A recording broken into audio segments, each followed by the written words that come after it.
Hey everyone, this is Sean at Unique And, here to give you a quick rundown on aspect ratios for Facebook ad placement. Most of us are probably familiar with most of these aspect ratios. So 1:1 will appear everywhere on Facebook. These squares can appear in any feed, which is super helpful. A 16:9 resolution is what most people are going to be used to when it comes to YouTube or Hulu, or sometimes like landscape video or photography on Facebook's news feed. So what we try to do is, if we're hiring someone to shoot some footage for us or shoot some photos for us, is we try to say, look, shoot this gray rectangle and then keep the focal point in the center. And what that allows for us to do is to go in and crop things in a way that will still have the product focus here visible throughout any ad placement, right? So if we want to run something in stories, I can crop an image that will still look nice with the focal point in the center.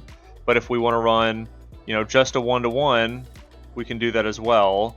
Or if we want to run a 16:9, we can do that as well. And we're not losing, any of the stuff in the background, but we're not losing this focal point either. So that's super helpful.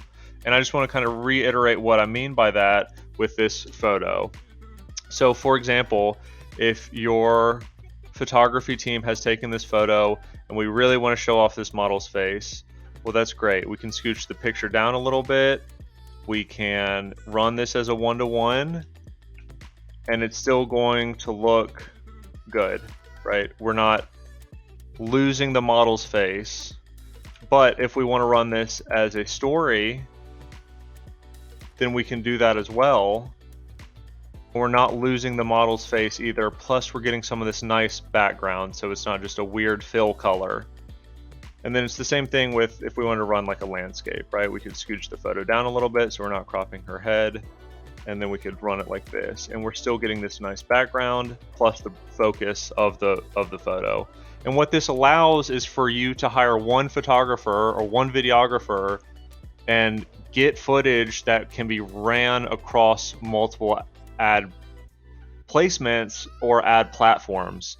So it's really helpful for us. It's also really helpful for you all. It'll save you money in the long run as well. So it's stuff to try to keep in mind when you are initially talking to your videographer or your photographer, and just try to explain to them, hey, when you're shooting, shoot a little wide. That way we can crop things the way we need to for commercial use.